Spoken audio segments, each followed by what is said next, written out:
As you, Thank you. okay, there. Go ahead. You could Uh, repeat what you just said. oh, I was just saying, this is my first solo talk, so I'm really used to doing one-to-one sessions, and we have our groups and Q&As and things like that. But it's my first time to actually be doing a solo talk, and so I'm really honored to have been asked, and I'm really looking forward to it. And it's amazing because there are so many friendly faces, lots of people we know from our groups and from sessions and stuff. So this is awesome. Um, okay, do It we? already feels so good. Yeah, yeah, it's really, really lovely. Oh, thank you, babe. And I have cough drops, so this is even more perfect. Hey, Todd, I tried to join your group and I was told to send you some email to get a link. Yes. And I sent you email twice and never got a response. Oh, I never got the email. Can It's you put the link in the chat? absolutely. Um, Thank you. Yep, my lovely wife Pernilla will do that. Okay, thank you. Yeah, I'm sorry. I'm usually like, as soon as I see them, I usually No, respond within the I got day. an automated response. Oh, oh, interesting. Because there is one currently, so it is the right email, but I haven't gotten. What's your? Is it coming from a George or is there a different? Yes, it's Oh, coming from George. Yes. yeah, I haven't received it. I'm so sorry. Okay, I well, really try to stay on it. just put the link in the chat then. That would be fine. Absolutely. Okay, thank you. Thank you for that. Thanks, babe. And be sure to promote your book, which is quite awesome. Uh, Well, thank you Todd. so much. Yes, you gotta check. Coming from somebody who's not a big poetry person, I think it's fabulous. Thank you, Orlena. Thank you so much.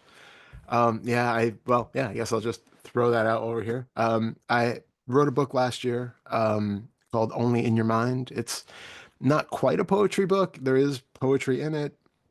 It's not like standard awakening poetry, but it is an awakening book. It kind of takes you through, it's semi-autobiographical. It's also largely fictional, but it goes through basically from suicidal anxiety and depression up through the awakening process. And though it's kind of working through the 10 fetters, it doesn't explicitly name them. So it's a more generalized kind of overview of the awakening process and the kind of nonlinearity and unpredictability of it. It's currently available. Oh, thank you, babe.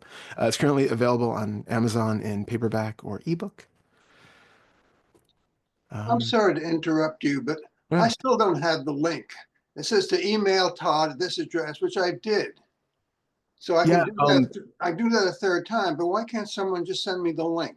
Oh, we don't. Oh, you mean for the actual Zoom group? Are you interested in joining Discord or the Zoom meetings? Discord. Okay, babe, can you post the Discord? Thank you. Okay, she'll send you the Discord link. Okay, thank you. Thank you. Thank you for your persistence. We really appreciate that.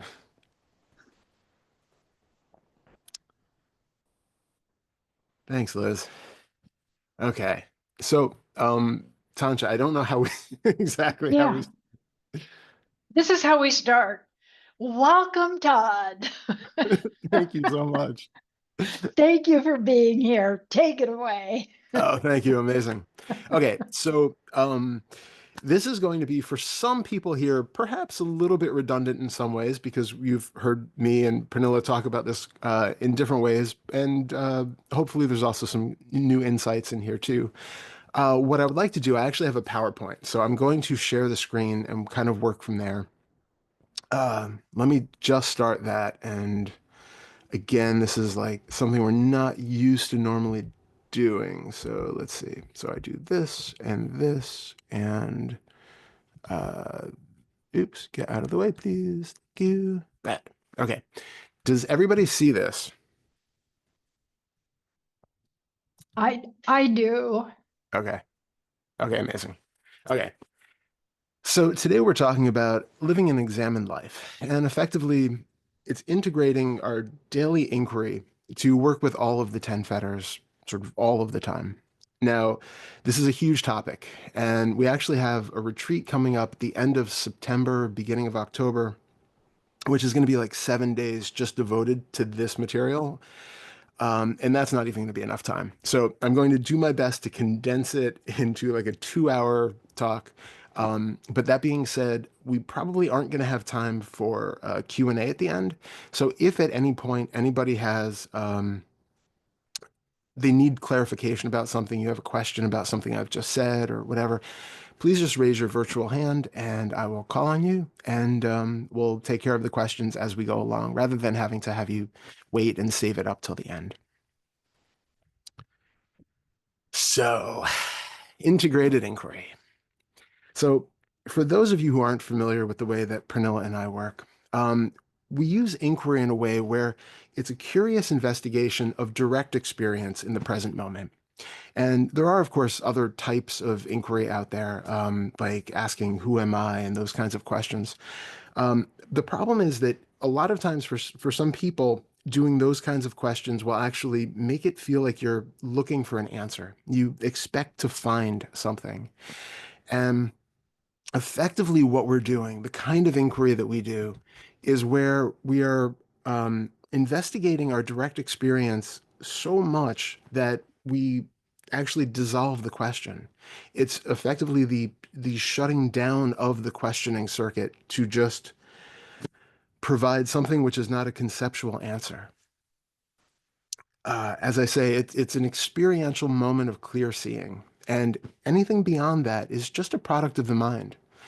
We don't need the mind to make sense out of anything we find. And in fact, it just reinforces the selfing and the sense of self or whatever other aspect of the fetters we are going to be investigating at that point. So the way I look at it, integrated inquiry is basically just synonymous with living a, sorry, I have this thing right in my way, with living a mindful life. We really want to be present as much as possible. And it's something that we don't, we talk about a lot in the spiritual world. It's helpful to be present, it's helpful to be mindful, but that can also set up this kind of dualistic way of being. What we're talking about is being so present with what is there that the other aspect of it just kind of dissolves. And so let me just fix this. I'm having there we go. I want to see people, but also have it so I can see what the screen. So I'm working out the balance here. Another thing that I really want to make clear when we're talking about doing this kind of inquiry is that it doesn't have to stop after any particular level of attainment or awakening. A lot of people will do this kind of work and then they'll have maybe a first fetter insight. They'll see something and then they'll be like, okay, well, I don't need to go there again. I don't need to do that. But what we're talking about is actually inquiring into all of the fetters all the time and really making it into that mindful way of life. Because what ends up happening is the more we have seen through the fetters, the more that the belief in the fetters has kind of fallen away, it actually becomes easier to go back and do to do the inquiries and see different layers. New insights will come out that we weren't able to see before, because now we're no longer getting caught up in the stories or the beliefs that might have been supporting it at one point. Now it's just, we can feel what comes up in the body. We can recognize that there is some root to this that isn't right here, right now. And I don't even need to know the root of it, but I can be with it and I can experience it. And I can see some new thing that was obscured because I was too much involved with some other layer of belief or some other perceptual filter that's no longer here. So we really recommend at no point to rest on your laurels. Just continue looking, be present, be aware, and keep being curious about what you might find if you tune into your present experience at any moment. The fact is that we view the world through all sorts of perceptual filters. And in the process of the fetter work, we're working to become aware of them and have them less and less, so that they're less and less obscuring the way that we are seeing the world and other people and our perception of ourselves. At no point will they be completely gone. I mean, we just don't have that ability to have a completely clear objective view of the world with no filters attached, but we're lessening them. We're weakening them. We're seeing through more and more aspects of them so that we have less and less of this baggage that's conditioning them. But like I said, the more we come back to it, the more you'll start to see that there was something else that you couldn't tell because some other filter was there that you weren't aware of. I think it's also really important to mention that we can't take any experience for granted because there is always the potential gold of insight lying just below it. So whether you are doing dishes or driving in traffic or having a conversation or watching TV or lying in bed, having any sort of emotional experience, there is something there for you to investigate. And then rather cheekily, I said there's no reason to be bored because there are always at least 10 things that can be observed at any moment. The 10 fetters, the way that Pernilla and I talk about them, is something which is present in some form all the time. There's at least some of these at work all the time. So there is always something for us to be investigating. Even when we have seen through their lies, seen through that belief in them, there is still something that's operating that's giving us a partially obscured view of the world. When we're doing the inquiry, if it feels like you are actively doing the inquiry, then that itself is one more thing that you can inquire into. Generally speaking, when we start doing inquiry, it feels like there's a doer here. It feels like I have to do this thing. Just like when we start doing mindfulness meditation, say you're watching your breath, there's a dualistic type of meditation that we're doing where it's like I'm putting my focus on the breath, recognizing some minutes later that I'm wandering off in thought, wake up to that fact, forcefully bring the attention back to the breath and hold it there for as long as possible before I get whisked away again. The more we do that, eventually that dualistic practice starts to kind of fall away. That belief that there is someone here who is pushing and pulling the attention, who is getting lost in thought and coming back. Hopefully that starts to become seen through. And it's kind of the same with the inquiry, where the inquiry starts out feeling like, oh, right, I need to investigate what it feels like to be a self right now. Let me tune in. Let me scan through my senses. Let me feel what's here. Let me break all of that down. Okay. And then I am getting lost in my day. And then, 28 hours later, I remember to do it again. That's fine. The more we do it, though, the more it just becomes this kind of automatic habit that happens. And it becomes another part of our conditioning to where we don't have to be lost in all sorts of extreme suffering moments before we recognize that there's something here to be looked into. We don't have to be completely identified with the moment before we recognize that there's something to check in with. And then it just becomes a habitual action. Well, I'll talk a lot more about this as we go through, because there is kind of one basic type of inquiry that I kind of point to, or one process that we kind of adapt in lots of different ways. And so when we start out, it's like a very slow cataloging of our experience. But the more we get used to it, it can become this really rapid cataloging that only lasts a second or less. It's like this really quick checking in with all of the aspects of your experience in this moment. And that can be enough to see through that lens, that filter that's there right now.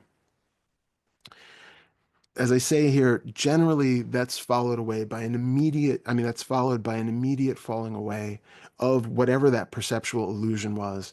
And it's without any force or volition. Even when it feels like, now I'm actively investigating to see through the self. We're not doing it with any sort of forcefulness. There's no willfulness for a certain outcome to be at the end of this particular moment of inquiry. And we don't do it really. I know this sounds kind of crazy because it's like we believe we're doing this for a purpose. Like I'm doing a first fetter inquiry because I want to see through the self. And the problem is a lot of people will then start to develop feelings of failure, feelings like I'm not good enough at it. I have done the inquiry and I didn't suddenly reach a state of bliss and oneness. That's not what we're pointing to. What we're pointing to is a moment of doing the practice, and at some point, likely, um, there will be a falling away of that particular illusion. There will be a seeing through of that thing that we are trying to see through, but it just happens spontaneously. We can't make it happen. We are priming a stage for something to possibly potentially happen in the future. I think it was Shinzen. No. Who said that originally? Oh, I forgot who said it. That enlightenment is an accident and meditation makes you accident prone. It's a similar sort of thing here, that having an awakening moment or seeing through something happens spontaneously. We just happen to be putting things into a place where it's more likely to happen than just watching Netflix. But we don't know. Netflix might work for somebody else. So there's no judgment here either. Quick little thing about the fetters, which again, most people who have been working with us probably know this already, but it bears repeating. The fetters are not real things that we are trying to break. We talk about them a lot, like breaking a fetter and weakening a fetter, and even the seeing through of a fetter implies that there is something actually real there that we are trying to work through or get rid of, dispose of, and once it's broken and gone, it will never hinder our lives again. Unfortunately, that is a really oversimplification of the experience that we have when we actually start investigating these things. The fetters, basically, like I've said already, are just these perceptual illusions. They're habits of experiencing the world in a certain way. And the only reason why we kind of single these out is because they tend to cause more suffering than other aspects of our perceptual experience. And they cause suffering for us and they cause suffering for those around us. So I think it's always important to remember your motivation for getting into this sort of spiritual line of work or spiritual practice to begin with. Is it purely about removing your own suffering? Is it about making the world somehow a nicer, better, healthier, happier place? What is at the core of that for you? And it's actually something, there's no judgment that it should be one or the other, but it's important for you to feel into why you're doing the things that you do when you're doing these practices also. And I know in some ways of working with the fetters, some people view them in a very linear fashion. So you kind of tackle one, and then the first three fall away on their own, and then you can start working with 4 and 5, and then 6 and 7, and on. And for some people, they do notice that there is sort of a progression as they're seeing through some of the later ones start to become more clear. And there's a logic where, especially when working with fetters 4 and 5, which we'll talk about in more detail, it's if you have a strong belief in the personal self, the first fetter self, before working with those, it becomes harder to have that kind of objective fifth floor view, as Pernilla calls it, where you can recognize that somebody speaking to me in a certain way in the office doesn't actually mean that they are directly attacking me, that whatever they say is about me. We have this self-referential bubble that we live in.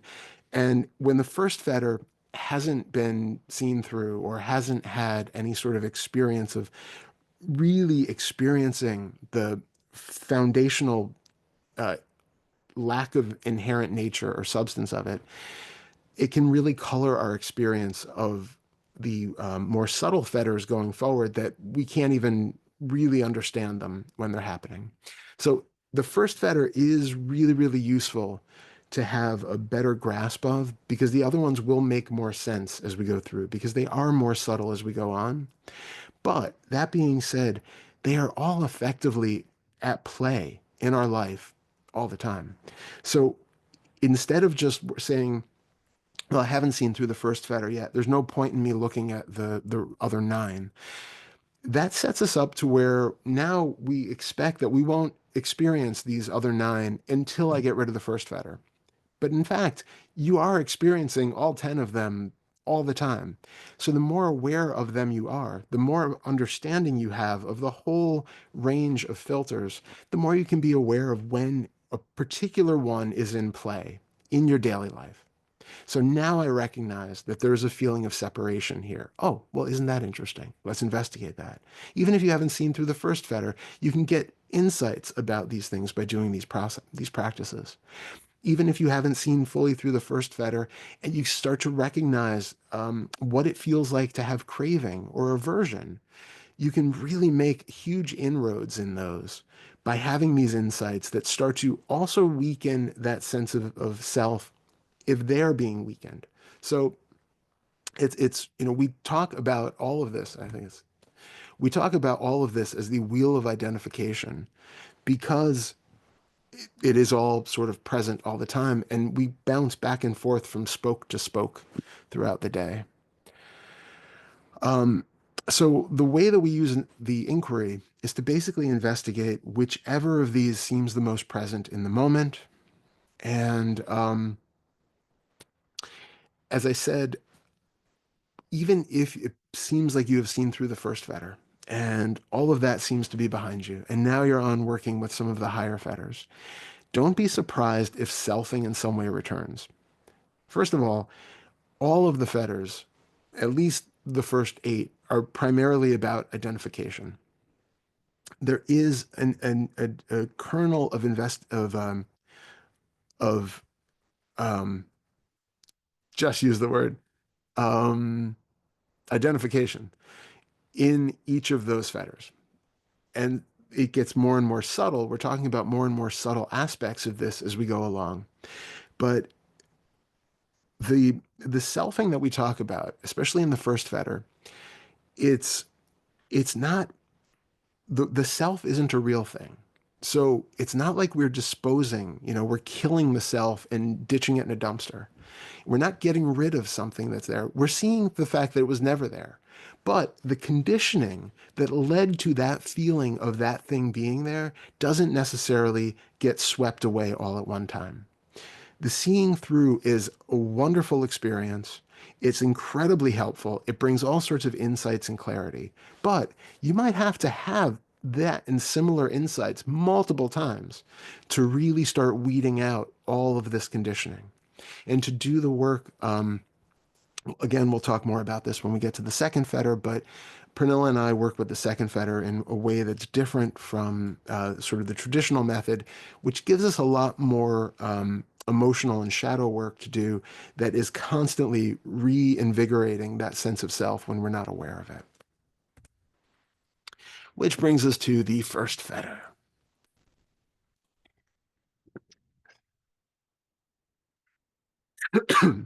So I think a lot of people here are very familiar with this, but just as a quick recap, when we talk about the first fetter, this is our identification with thoughts, with the body, with the ability to have volition, agency, anything that gives us that feeling of being a little individual self in a big impersonal world.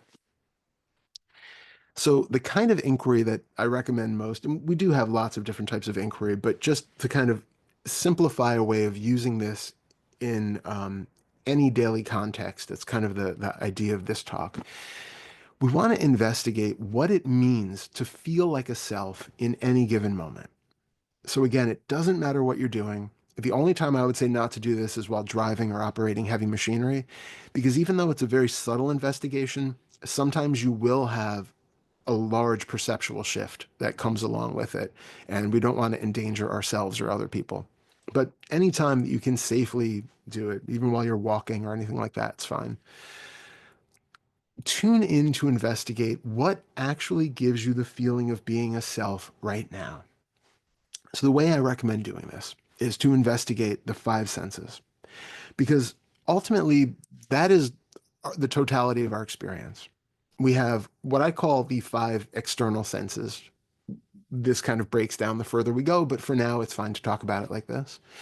That we have our visual sense, we can see the world around us, we can hear the world around us, we can smell and we can taste things, and we can experience, what it feels like to have a body and to experience the world interacting with it. Those are the 5 what I call external senses. The 5 internal senses are the mental correlates of those. And now for some people who have like aphantasia and things like that, they actually might not have all of these or maybe lesser amounts of them. For a lot of people, there is an inner visual world that is potentially just as boundless and just as intricate as the, seen external world. And the inner voice that we have where we can hear ourselves talking to ourselves in our heads, or we can carry on conversations with other people in our minds. You can hear a song right now. Like right now, if you tried to think of your favorite song, you can probably hear it quite vividly in your mind, even in the singer's actual voice with the actual instrumentations. And clearly, you don't have a band in there, but there is this inner sense of the auditory world, which absolutely mirrors and rivals the external version of that. We also have sense memories where if I asked you right now to remember the scent of fresh coffee, you can probably get a whiff of that. If I ask you to taste that coffee, you can probably even get some vague sense of the flavor of that coffee, even though you probably maybe don't have it with you right now. And you can even have those when we talk about the feeling of the body. If I said right now, imagine that you have just stubbed your toe, or remember a time that you stubbed your toe, you can probably feel like a phantom of that pain of when you've done that. So we have this internal world of experience that is exactly mirroring the external. So we basically want to check in with each of those sets of five senses to see what is causing this feeling of identification right now. Usually there is less of this happening from the external five senses. There might be something like if we're in conversation with somebody and they're looking at us, that can be um, reinvigorating that sense of me who's here, them who's there, their expectations of me being a certain thing. I'm wondering how they are experiencing me. What do I look like to them? How am I coming across to them? All of those kind of push and pull can be there. But the part that really feels like the self is probably happening in one of the five inner worlds, the five inner sense fields. And arguably less usually in the scent and taste field. So they're the ones that I kind of recommend going to last. The ones which are the most prone to that are our inner image sense, if we have one. For those that do, become very aware if you have an internal bodily image. A lot of people aren't aware that we have this operating almost all the time. There is in your experience, even with your eyes open, a vague outline, a shape, perhaps an even more detailed colored image of what is taken to be your body, your face with its certain realm of expressions that probably mirrors the musculature of the face in that moment. Um, you can kind of get a sense of the position of the body in space based off of that image. I think it's somehow related to the proprioceptive sense. So we know that the foot is down here someplace and the head is up here. We can notice that image, though, isn't necessarily accurate. It's not really this body necessarily. It might be this body 20 years ago. It might be a very vague recollection of something of the approximate gender that I think, this body represents, or that there's like, I know I had a talk with Daryl at one point on my channel, and he had mentioned that he recognized at one point that I can't remember which direction it was. I think it was that his inner um, uh, mental image needed a shave, but then he checked his face and, he had already recently shaved. Um, there's like there's a disconnect there that we can become aware of, but that internal image plays a really strong role in this feeling of being located here as this particular being. You can notice also the self-talk. Um, do you have a running monologue in your mind? And is that running monologue in your voice? Does it sound like you? Does it come in the way that that it when this body speaks, it sounds like me? Does this internal voice sound the same way? And something to be aware of, and this touches into the physical sense, but when you are having this mental self-talk, a lot of times there is we're doing these sub vocalizations, and we're using very, very subtle motions of the jaw and the tongue and the mouth, that even when we're not speaking out loud, our mouths are actually acting as though we were speaking out loud in a very, very subtle micro movement. So like right now, if you just want to get a sense for that without speaking out loud, try to just, sit here and become aware of it. Say the alphabet in your mind. And notice if you can feel your tongue very slightly moving to create the shapes of the different words. If your lips move to make certain consonants, if your jaw moves slightly, you may even feel some pressure around the larynx, something in the throat that seems to be contributing to this, to the alphabet that you can probably hear in your mind, but you're not hearing it in the external world. But when we think in our mind, that is happening frequently. We can also get a feeling for the other bodily senses, the felt sense in the other felt bodily sense. So when you are, we're going to talk about this in a moment, but most people kind of feel like they're located somewhere behind their eyes or somewhere in their chest, something like that. So we investigate. We don't just stop there. We get curious about it and we go, well, what is that actual sensation? What is it made of? Why does it mean what I think it means? And that is a theme that we are going to hear dozens of times today in this talk. We don't take anything for granted. Why does this thing actually mean what I think it means? And we investigate.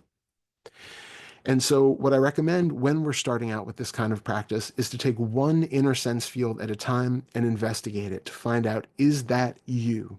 Is that the feeling of you in this moment?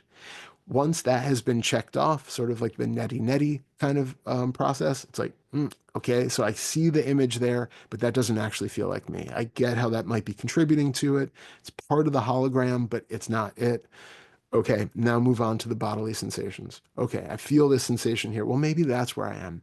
And we can investigate that. Is that really me? So on and so forth. So when it comes to identification with the body, we do have some things. So right now, I'd like you all to just try this out. Say either me or your own name and feel if there's some part of the body that lights up with this.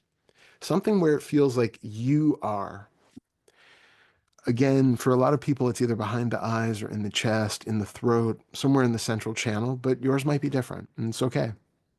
Just say your name and check in to see where there seems to be a pull or a lighting up or a density, something that seems to be you. And now if you can feel that sense of location and that sense of density or vibration or electricity or energy, I want you to just feel it for a moment. Get a sense if there is any reason for this to be considered you. Does it have any information associated with it that puts you at this location?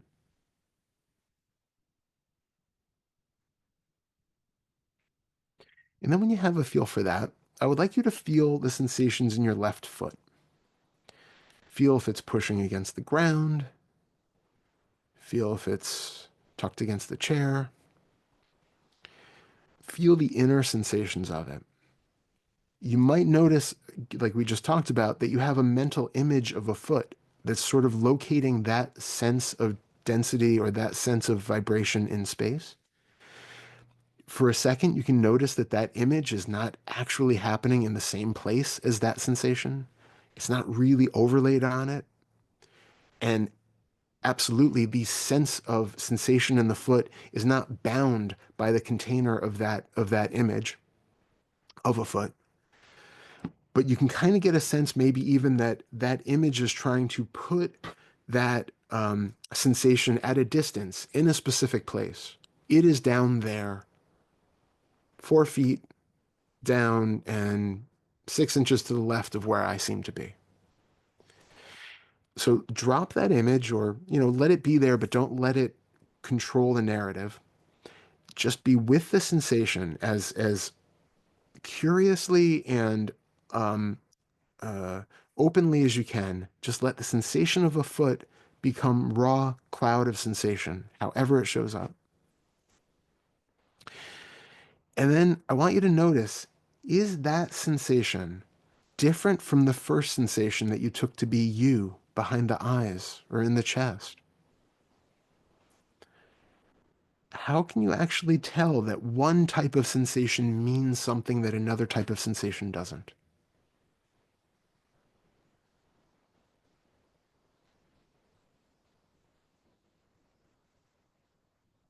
This is the kind of inquiry that we're talking about, where we be absolutely present with the raw sensation and either allow it to change, dissolve, do its thing, but not with our, we're not really using our mind or our intellect for this. We're simply opening up to kind of drop the question into the well, how do I know that this sensation is me? Or how are they different? And then that is the end of the intellect. That question goes in, and then the experience becomes the important part. Then you just let what is there be as it is. And that will probably show you something remarkable. That's what we're talking about. So you can open your eyes and come back if you were trying that out. Another thing, if you happen to be one of those people who feels like the location of me is behind my eyes, notice the musculature around it. Notice that feeling of density probably has a lot of muscular tension, that there's a feeling of movement of the eyes in the sockets, that there is a sense of attention being focused here. Like if I ask you to focus on something across the room, you're probably going to tense up and feel a lot more pressure happening here as you try to really home in on it. So then I would ask you to make your gaze diffuse. Take in the full panorama of the scene right now in front of you. Take in your peripheral view and let that be just as wide as what's in front of you, directly in front of you. And see if that alone changes or loosens that conviction that I am located behind my eyes.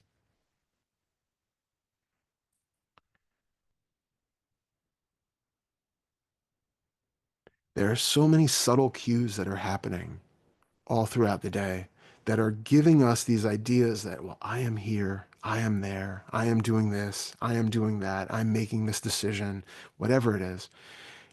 We are just tuning in to see if this is really the case.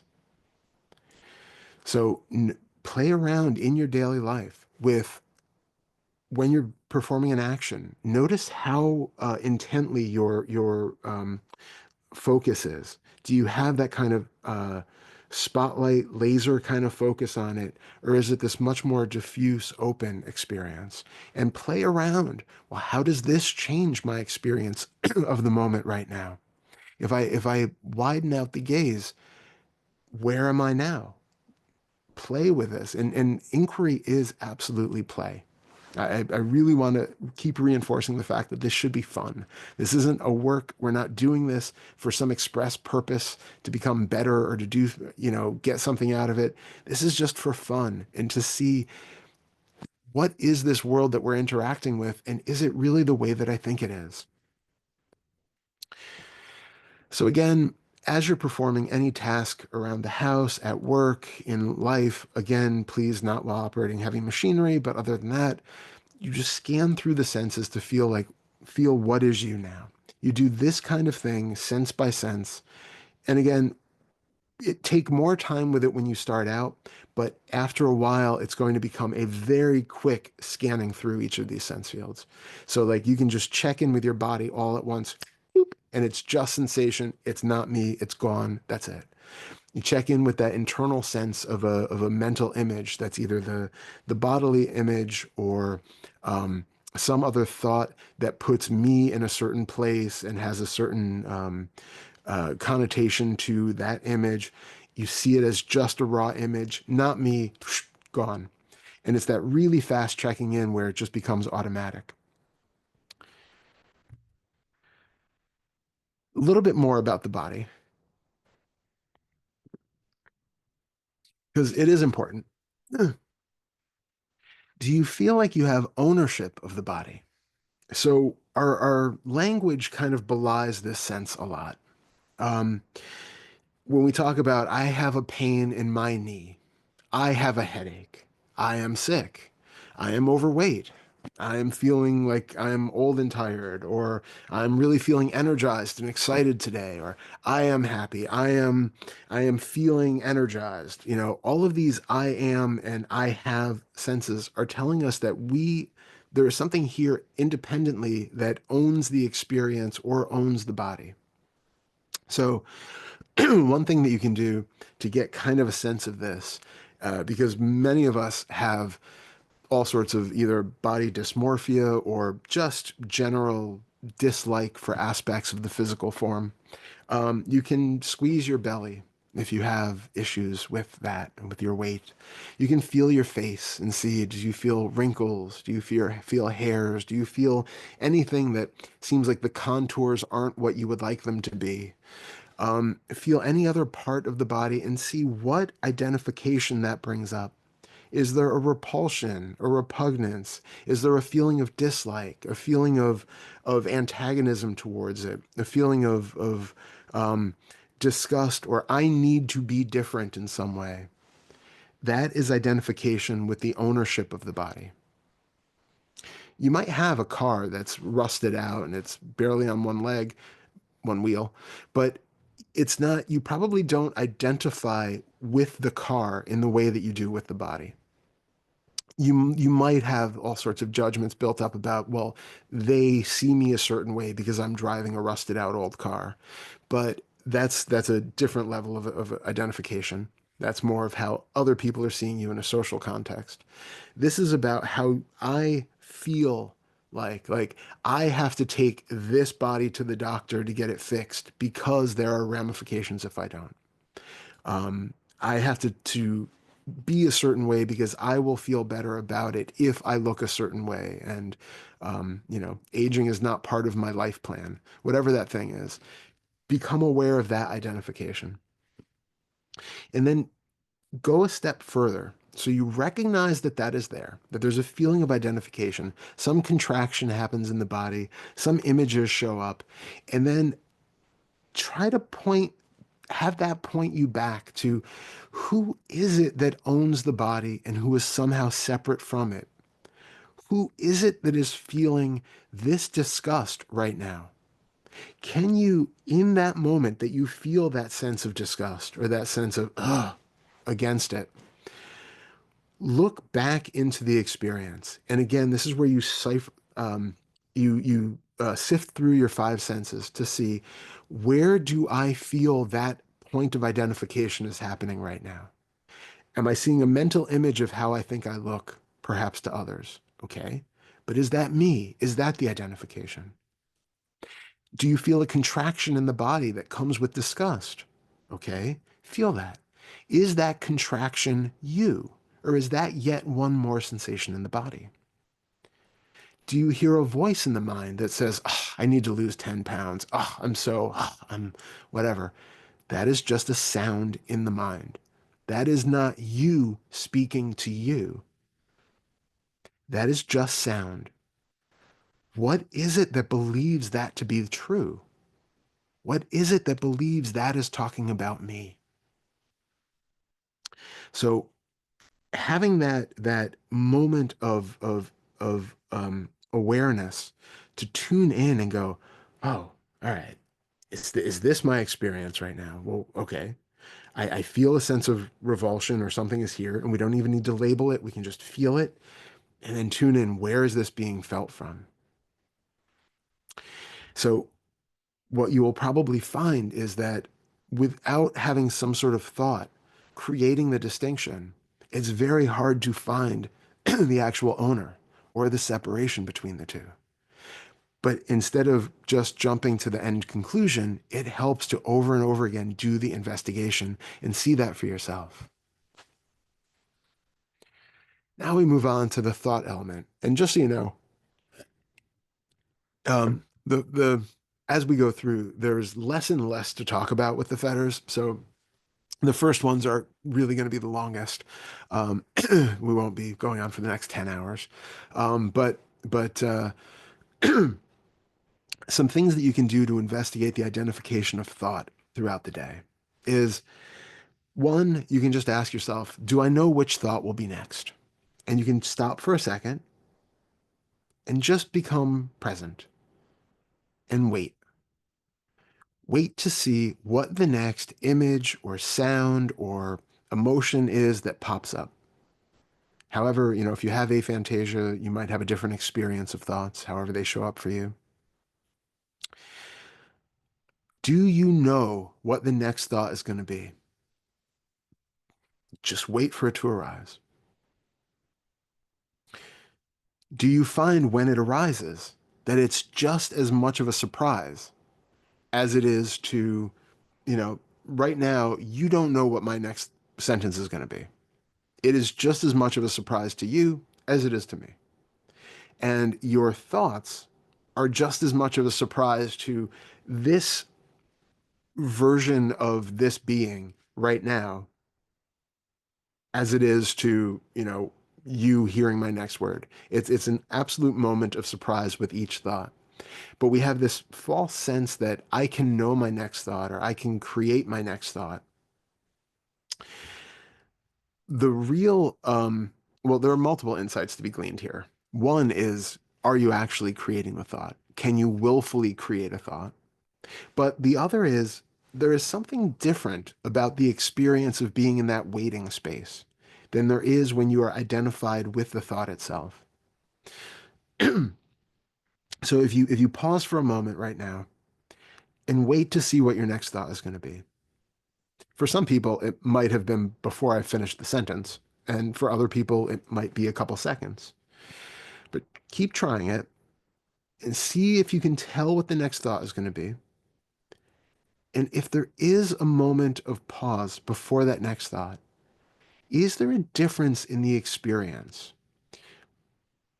in the waiting space, where it's almost like something is not there, something is different compared to when the thought has arisen, and there's perhaps identification with the content of that thought? What is not there when no thought is there? That suddenly feels like it becomes present when a thought arises.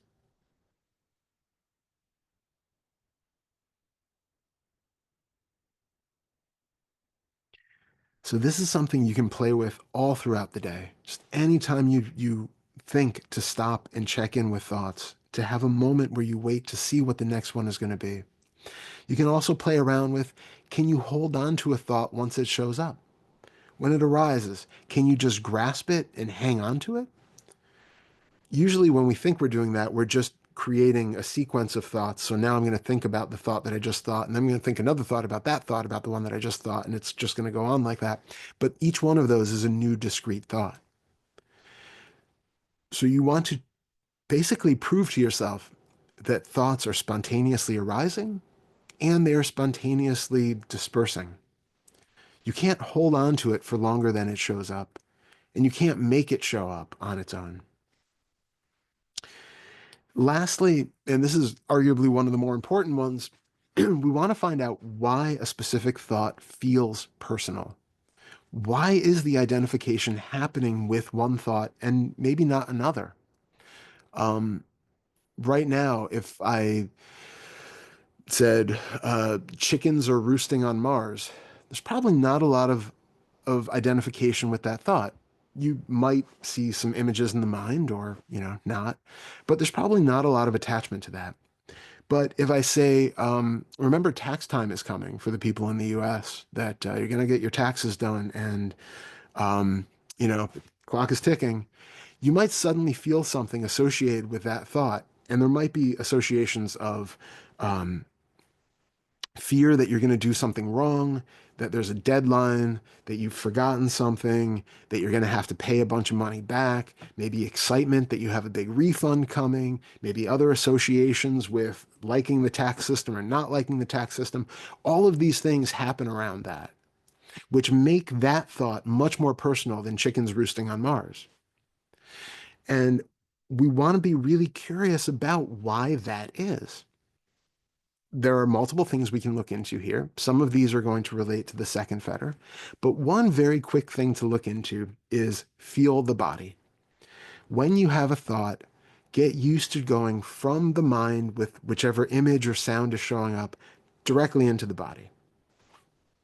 And when you feel the sense of the body, you will probably feel that there is some sort of emotion that is arising with this thought. And if we go below that label, we can start to realize that, okay, there's contraction in the body. There's contraction here. There's a feeling of queasiness. My palms are getting sweaty. My heart is racing. There's something happening in the body, which I call the haptic feedback. It's that reference that makes it seem like that image in the mind is something more substantial than it is. There's a reason that it's there. It's telling me that is really important. I can feel in my gut that image, that thought is super, super important right now, and I have to follow it. And what we want to do is to dissect that and come back to the sensation so we recognize, no, it's sensation in the body. We're decoupling the thought, the image, the sound from the sensations that are there so that we can have this sense of perspective and detachment where it no longer feels like it's a personal threat because I can think about something.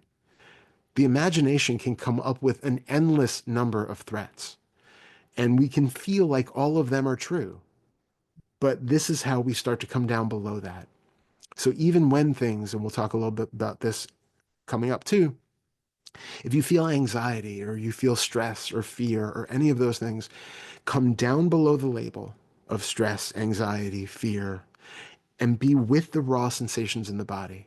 And with equanimity towards them, this openness to just feel the sensations as they show up, all of a sudden, the stress, the fear, the anxiety, they cease to be in the way that I once thought they were. Now, this is just sensation all of a sudden.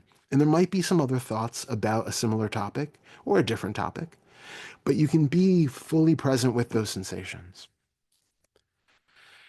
I'm going to go really quick through this because, again, we have so much to get through. But for the other part of the first fetter is talking about volition. And we just want to become aware of how it is that we make the choices that we make. So little things you can do throughout the day. Notice, if you're picking up if you're going to make coffee or if you're going to make tea.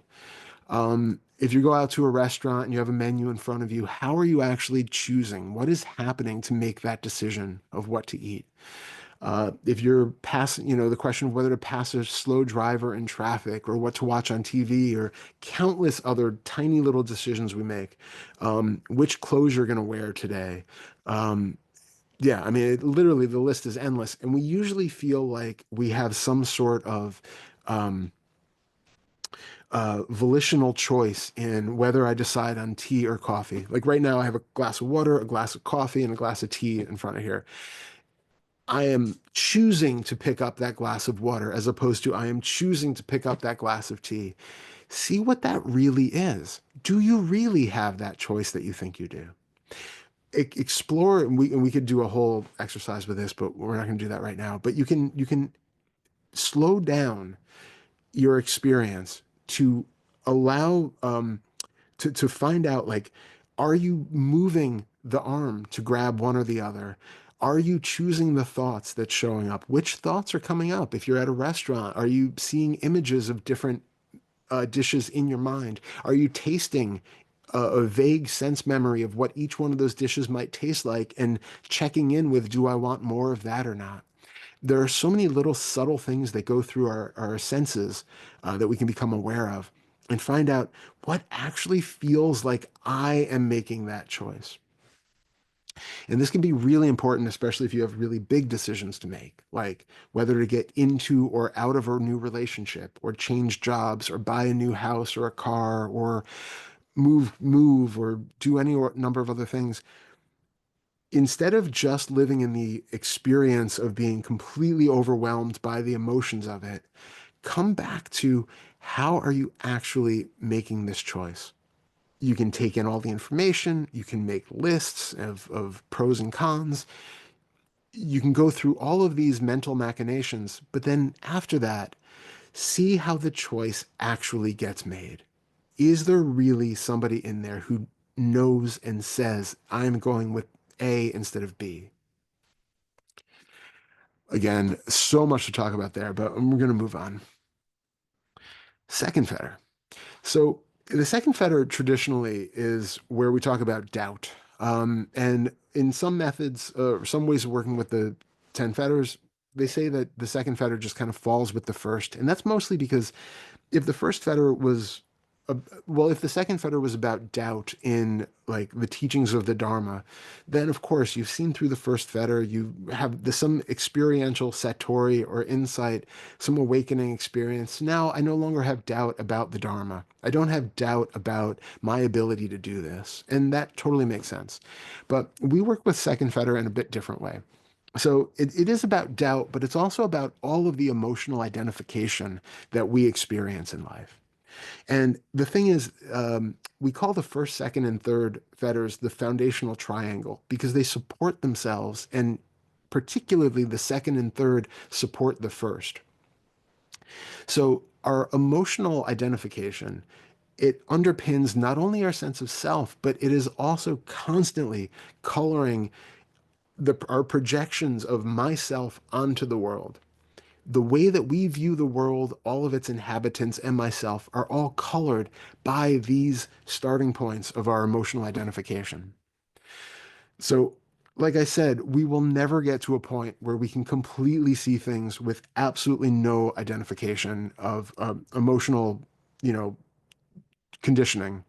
Um, we have all sorts of traumas, some, what we consider like large classical traumas, like abuse and things like that, but also things which to our adult mind seem very small and insignificant. But to the infant mind or the little child mind that experienced it, they were huge. And those things get locked in the body. They cause conditioning behaviors that just become perpetuated and cycle and grow throughout our lives. We have certain toxic starting points, what we call those things, which is like our fundamental belief about ourself and the world that underpins everything. So for instance, like, I am too much, or I am, no matter what I do, I'm not enough, or I am inherently a shameful person, or I am a very guilty person, or a fearful person. That I'm really indecisive and just am filled with doubt constantly. Things that are where it's like I'm perpetually unsafe. There's just an unsafety in the world, and we use those things as our guideline for how we experience everything. And our work with the second fetter is to investigate all of those beliefs about me and my past and how I believe the world to be, so that we can start to see this identification when it happens. We see the coloring of, oh, okay, I'm immediately assuming that this situation is unsafe because that is my go-to. I'm immediately assuming that I have done something wrong in this situation because that is my go-to. That is my assumption that I start from, that if somebody has made a mistake, it's going to be me. That if somebody is to blame, it's going to be me. That, everybody is always out to get me. And I'm going to see that danger in every interaction. So the more we can become aware of that, the more we can start to see it in action. TSP here stands for toxic starting point. So we want to discover, what is my starting point? Do you have a belief that about being shameful or unworthy, not good enough, blah, blah, blah, all those things that I said? And to find that, you can start, well, there are a few different ways, but one thing which is really helpful is to start getting a sense for your bubble of reality. Notice your interactions with others and be very aware of your criticisms of other people, the things that you complain about other people doing, the things that you would like to change in other people, because they are likely signs to you about parts of yourself that either you have and are not aware of, or that are aware of, but they need your love and compassion and acceptance. Um, it's a part of you that you're not proud of and you try to ignore. Or it's a trait that you would really like to have, but you haven't allowed yourself for some reason to fully embrace that and to have that. And so we get really offended or upset when we see other people doing things that we would like to do, but we don't explain it that way. We understand it that they're doing something, it's morally reprehensible to me. I really don't like when they do that.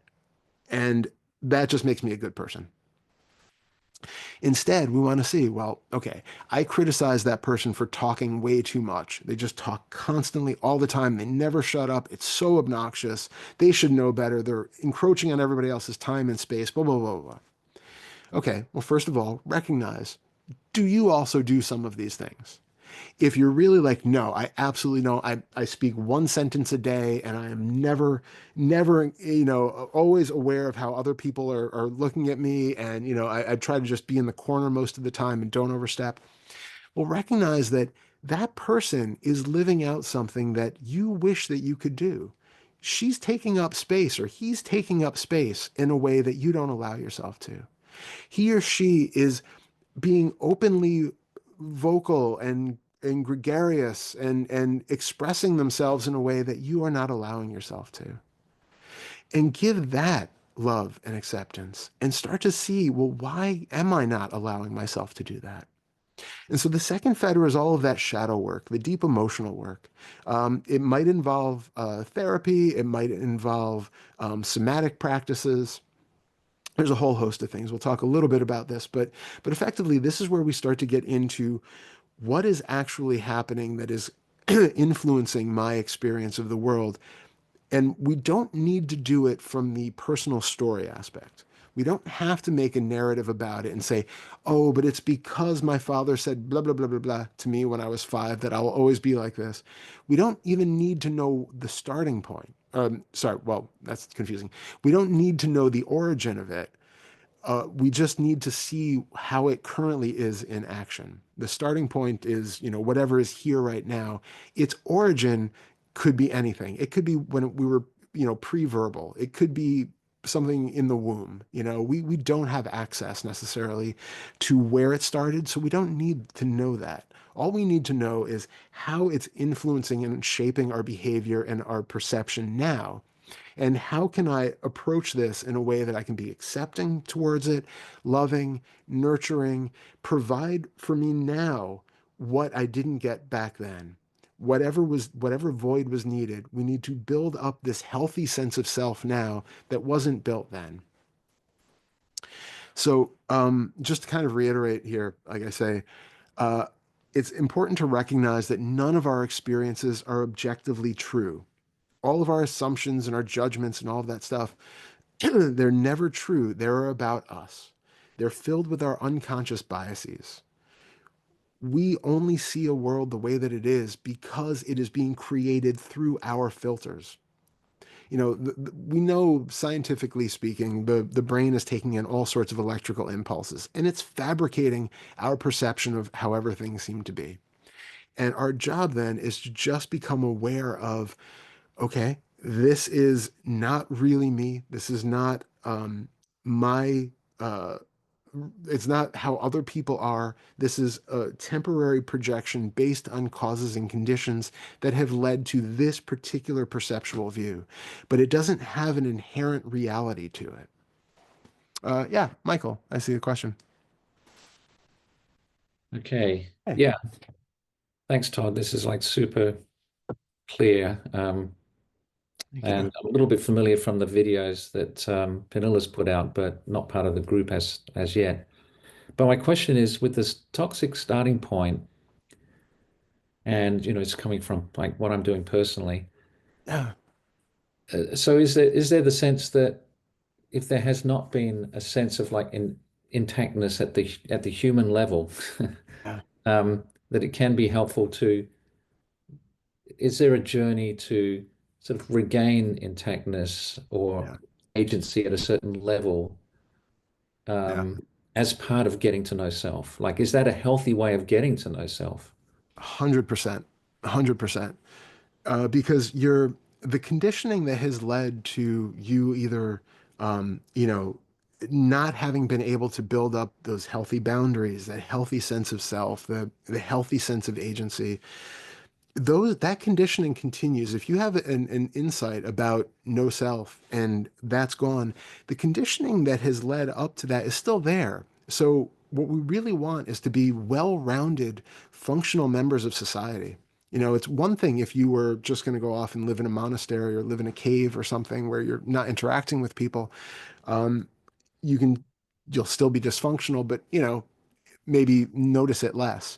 But we really want to bring it down off the mountain into the world where, in order to be because we are human, right? Like, we have different levels of talking about all of these things. And in one level, we can break it down and say that the physical body we know doesn't actually exist. It's atoms and subatomic particles and all of that stuff. So on one level, there is no body. On another level, there is a body. On another level, we can have these sort of spiritual experiences where we feel like the body dissolves and there are no boundaries and we can't tell who's me and you and all of that. And those experiences are there too. But none of those are inherently real, right? Each one is a different level of perception.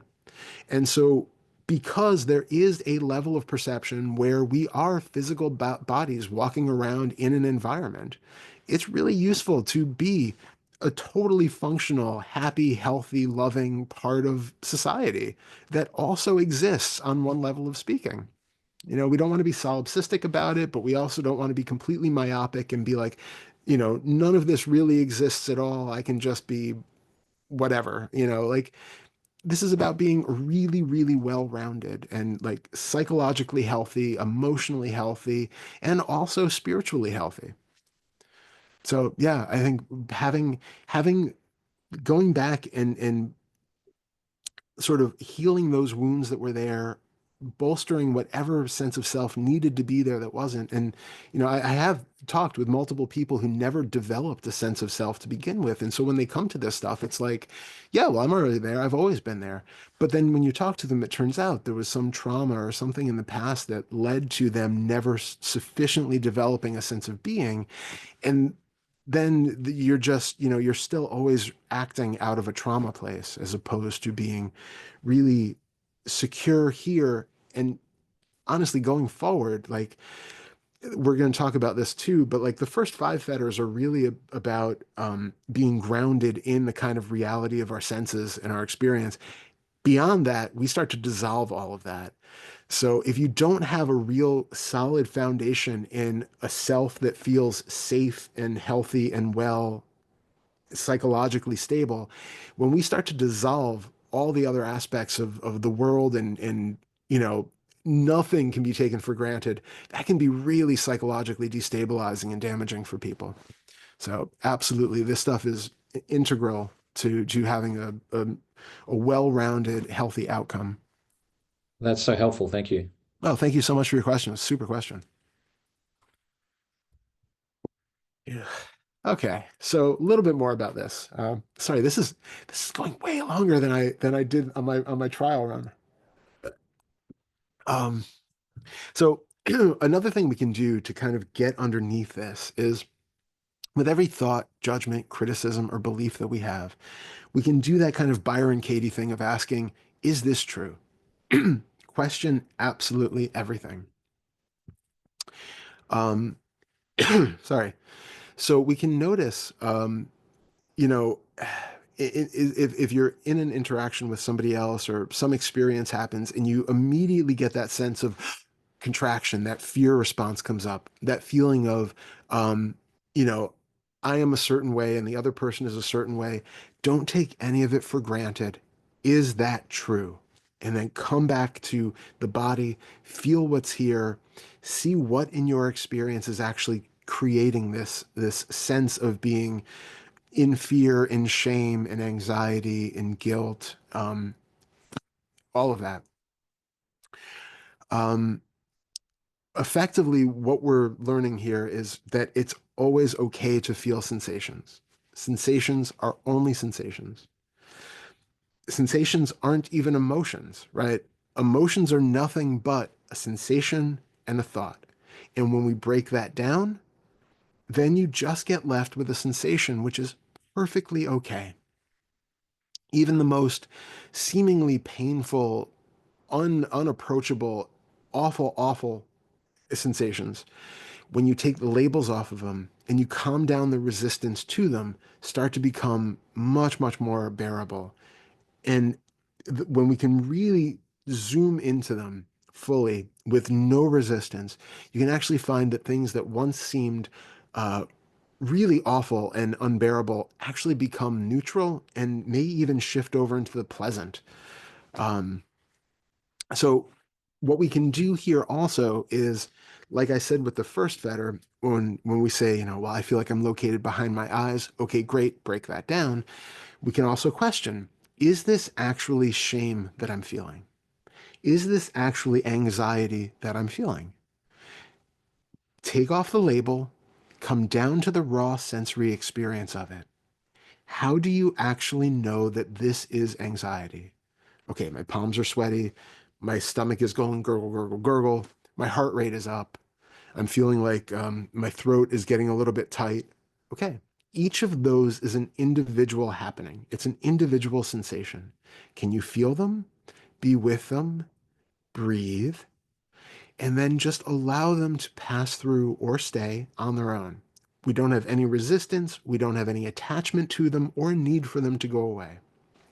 We just want to see how much of our experience is being created by the label and the resistance to the label, and not to the actual experience itself or even resistance to the experience.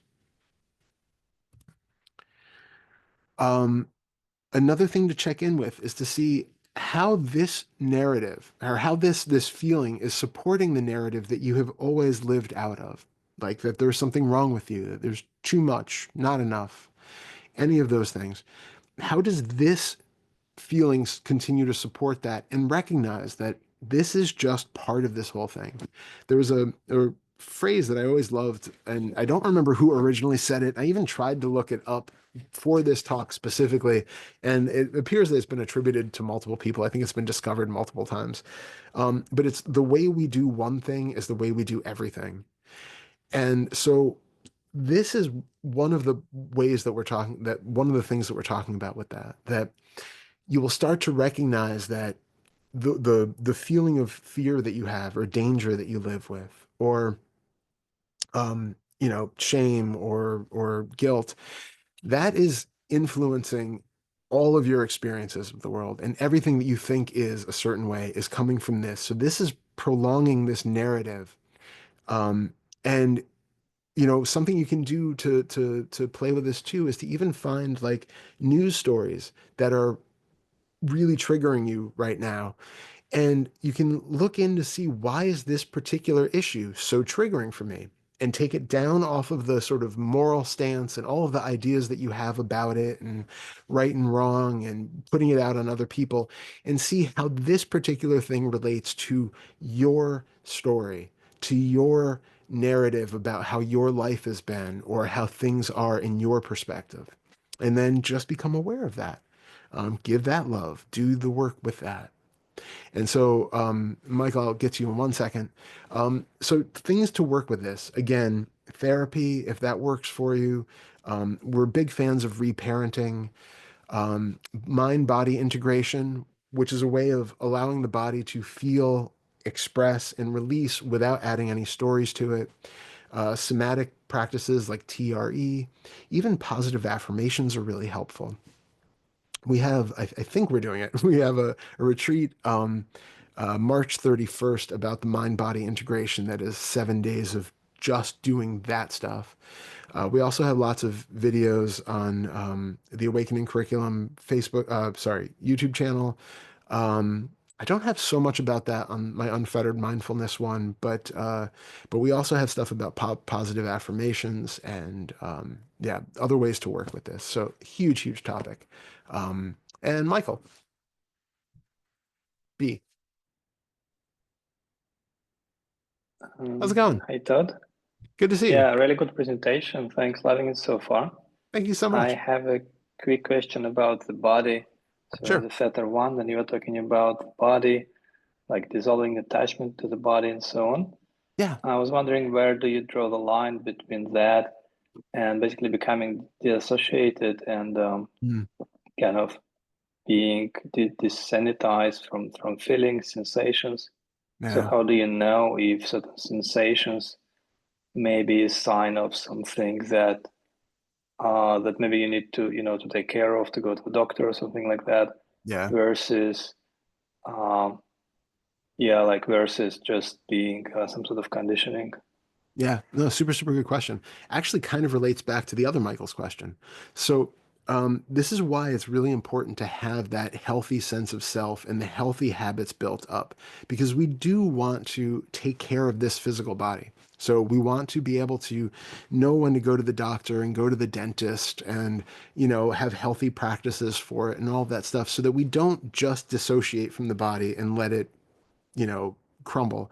But it's important to recognize, like, if we have something that is a constant issue in our life, like a certain emotional issue that comes up a lot, when we start to investigate, is this actually real? Is there a basis to this? We can experience the sensations of it in a way where we're not distancing ourselves from the body per se in that regard. Like let me rephrase this, because I think maybe the healthier or the easier way to come at this is that when we do all of this stuff, we're really talking about the middle way. We don't want to go towards asceticism, and we don't want to go towards, hedonism. So it's not all about being identified with the body, and it's not about entire, like, complete disidentification with the body.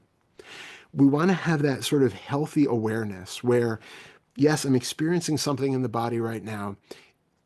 There's a wisdom to know, like, okay, well, this might be an injury. I should go to the doctor. Please go to the doctor. I'm getting sick. Please go to the doctor, get checked out. If it's something which has been there consistently and there's maybe a psychosomatic cause for it, something where there's something to be looked into, okay, this is a chronic thing that I've had for years. They've done scans. Nobody can find anything. Now is a really good chance then to look into the psychological conditioning part of it, the trauma that's maybe in the body, the things that could be used, the mind-body integration could be used for to kind of work on those things. That's what we're talking about. We don't want to be in a state where, our teeth are rotting and falling out and we're just, completely detached from any sort of healthy emotional regulation or things like that. But that's where the second fetter really helps to give us that stable sense of self that continues even after the false illusory sense of self is not operating. Does that answer the question? Yeah, thank you. Yeah, thank you so much. Okay. Lastly, I think for the second fetter, we can look into, like I said, those things of, do shame or lack of safety or guilt or fear actually exist?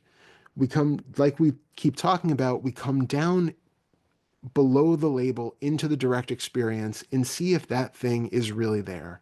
And like all of our things that we're talking about here, we're investigating with the five senses to see if you can split apart the experience.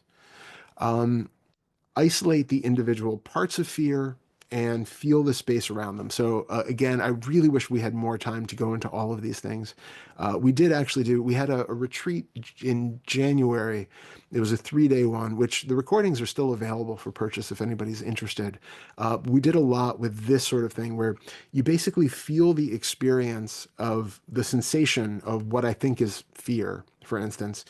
Feel the sensations showing up, and you kind of hold them in isolation. And you can even get the mental image of what the thought about whatever the fearful topic is, and you kind of hold that in isolation, and then you can start to feel all of the sensation that is around them, that there's all of this space which is here, which is not the totality of the experience.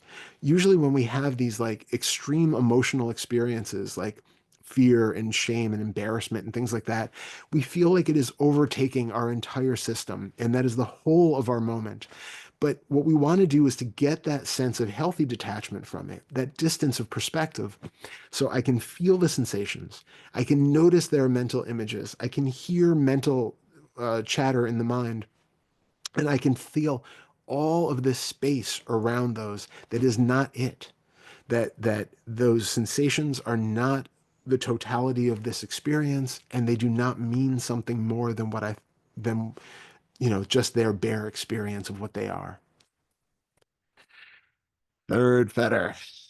So traditionally, this is about rites and rituals, but we do extend this to all facets of our daily life. So things that you can start to investigate here. Why do you drink a morning coffee or tea? Why do you wear the clothes that you do? Why do you eat certain foods and not others? Why do you meditate or exercise or read or maybe do none of those things? Be curious. This is sort of like the flip side of the first fetter uh, feeling of volition. This isn't asking how you make the choice to do it. It's kind of going like, why is this the choice that's happening? Like, why is this the option? Out of the infinite number of possibilities of experiences in any given moment, why is this the one that I'm going to every day? What purpose is this serving for me? Why have I locked on to drinking coffee every day and not Red Bull, or tea every day and not vodka? There is some reason why you're doing these things, and it's really interesting to find out what that reason is. So you can constantly ask yourself, why am I doing this? And again, it's not quite an intellectual investigation. We're not really stimulating the mind to just come up with all sorts of answers. It's about dropping in the question again and then kind of seeing like, okay, what is the underlying motivation, the feeling behind this? Because there will be something in the body. There will be some emotional tone, some feeling about why you are choosing to do this one thing and not the other. So a couple really big questions here to ask are, what emotion am I trying to deflect from or prevent myself from feeling right now? In other words, in the morning, you get up, you have your ritual cup of coffee. Why? If I didn't have it, what emotion would arise? Would there be a feeling of deprivation? Would there be a feeling of, this is my thing and I'm not, like I deserve this thing? Or is there a feeling of like, um, oh, yeah, like I haven't, if I don't have the coffee, I haven't well, I won't have energy to start the day if it feels like there's like a sort of an energetic component that you believe that it has, like I need the caffeine or something like that. But also like if I don't have the coffee, um if I'm sorry, it was there, left for a second. Um there's something where if I don't have it, it will make me feel like, so say for instance, if I don't have the coffee, I'm going to feel the kind of sadness of, oh, I woke up in the morning and now it's another day. I have to go to work again. That there's some sort of like feeling of ennui, or there's something that's a feeling of like just uncomfortableness, maybe even a feeling of discomfort in the body. And that coffee is for a moment distracting you from it. That's what we're talking about. There's something there if you don't have it that is going to come to light that you're going to have to face that's really uncomfortable. Another possibility is that you're trying to get a different outcome. So like I need energy to get through my day. Okay, then I'm going to have this coffee. It's going to boost me. I'm going to have the energy to do this task at least for the next couple hours before I crash. Then I'll probably have another one. I'm going to meditate because I'm going to feel better after meditating. I'm going to become awakened. There's something on the other side of that. I mean, everybody here, you might be here just out of curiosity, or you might be here because you know me and want to support me, which is lovely. Thank you for that. But also, you might be here hoping to get something out of it. That there's an idea that I am going to learn something or hear something new, or it's going to trigger something, or I'm going to get a new practice. And it's fine, but it's just super interesting to be curious about, why is that? What is here now which is not okay, which there's a promise of something better on the horizon. I'm doing this thing to get something else out of it. There's an implication then that something isn't perfect the way it is right now. So what is that? The other flip side of that is maybe, what outcome am I trying to prevent by doing this action? So I'm drinking the coffee because I don't want to crash and have no energy and perform my job badly. I'm eating really healthy today, or I eat healthy every day, maybe because I'm trying to live a long and healthy life, but also because I don't want to die prematurely. I don't want to get sick and spend my last years in a hospital. I don't want to have these particular ailments. So I do a thing for a purpose to get something out of it, which again isn't to say that it's not perfectly great to eat healthy and to exercise and to meditate and do all these things. This is just about being very, very aware of what is beneath that surface, because it's something else that we don't have to take for granted. And it's something that is supporting that first fetter. I am going to get something out of this, which says there is somebody here who in the future is going to benefit from this. That I am not quite happy right now, but if I do this thing, I will be better off in the future. I will be happier then. There's a time element that's built into this. There's a narrative self that's built into this. There is a feeling of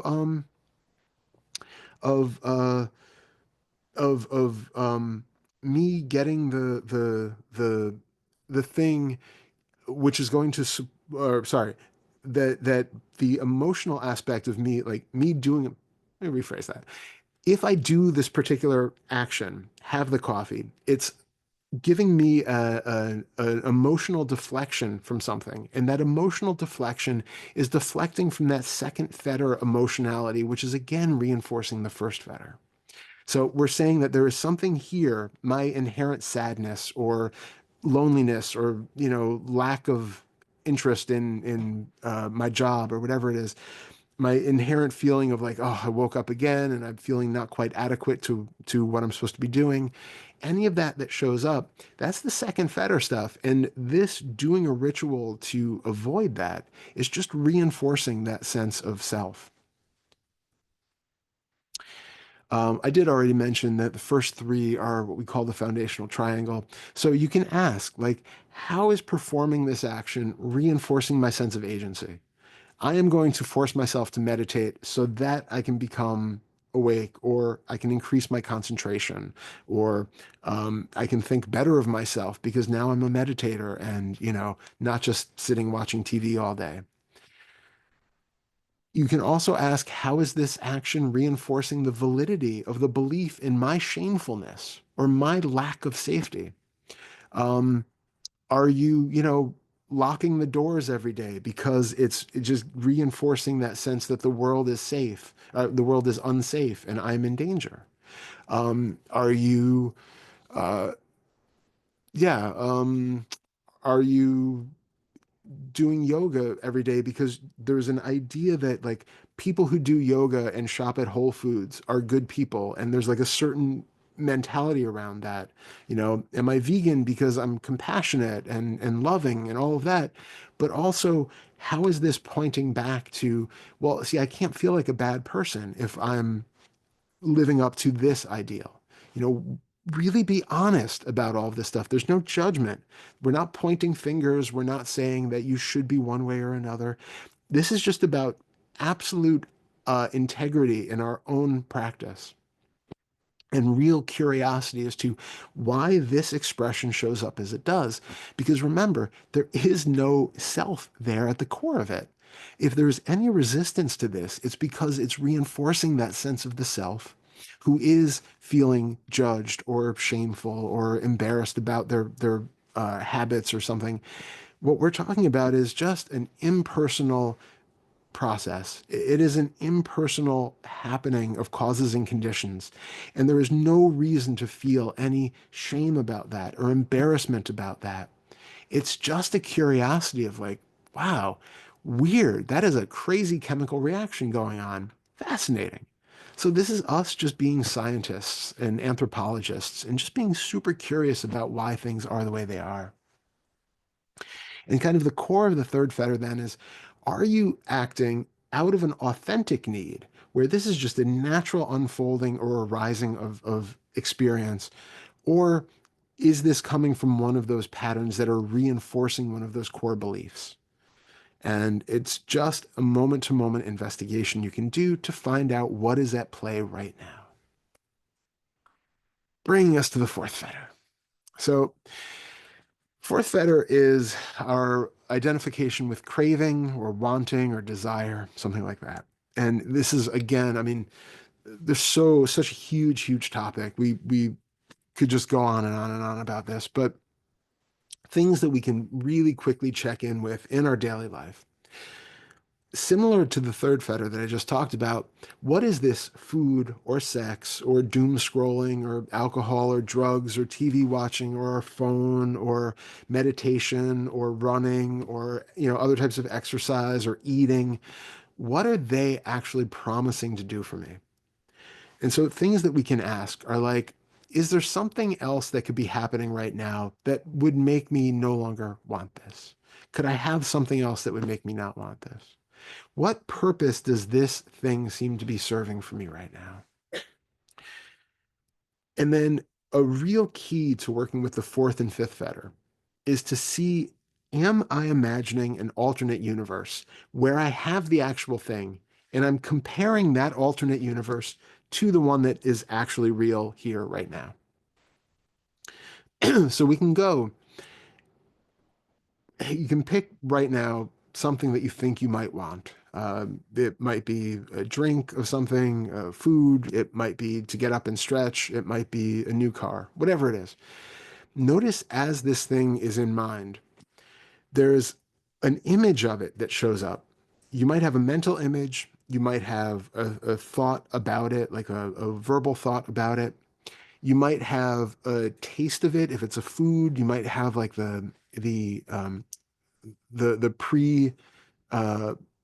premonitory kind of taste sensation in the mouth. You might be able to smell it. You might be able to feel it if you're chewing it.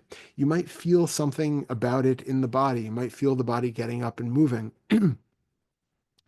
Whatever it feels like to have that thing, you don't. That's all in the mind right now. And there can be a really quick little comparison to like, oh, if only I had that, this moment would be better. But you don't actually know that because you don't have the other thing. You have created an imaginary universe where you have the new car in the driveway or the new job or relationship or whatever else.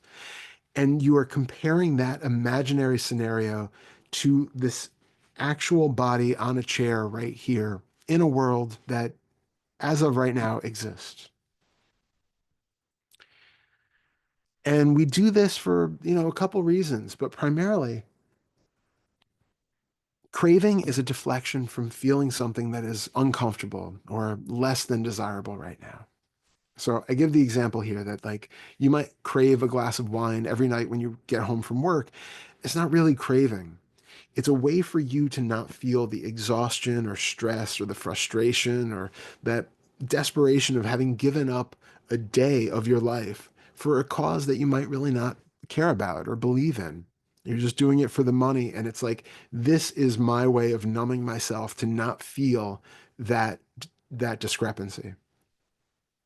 So we ask ourselves, honestly, what is this craving distracting me from feeling? And then can you feel whatever is here and just allow it to be. Again, if it's a discomfort in the body, there might be an emotional sort of discomfort where we can recognize that there are thoughts that are making the sensations into this emotional hallmark. You might also have just physical aches and pains in the body. Like it might just be, muscular or structural or some other chronic condition. That can be enough that like, I just can't be in my body. I don't feel like I can be in my body. I want something else. So we go and divert. And it might be, food or gambling or, like I said, meditation, exercise. Healthy things too are still distractions. What we take to be a healthy habit is still a habit. And what we take to be a healthy craving is still a craving. And it's still a distraction from something. So we can do a very brief investigation of this too. We want to find out what it actually feels like to crave something. So if you bring to mind again something that you think you want, might help with this one if it's something that's actually in the house with you, like food or something else. Notice, first of all, as soon as you get an image of this thing in your mind or have some sort of a sense of this thing that you think you want, I want you to check in with the body to see where you feel that sense of craving. What actually shows up?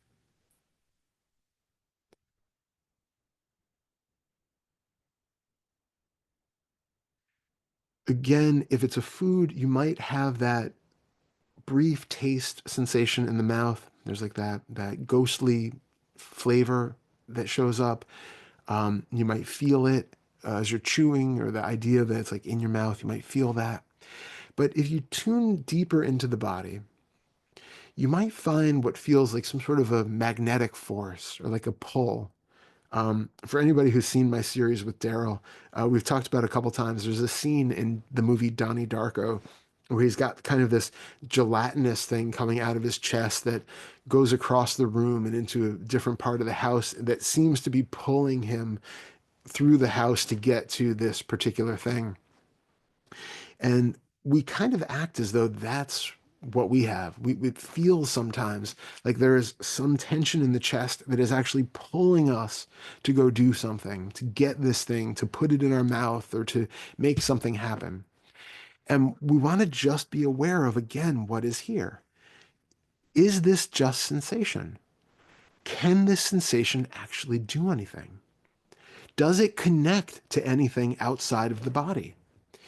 Is there literally a tunnel of goo that is going from your chest to the refrigerator to make a sandwich?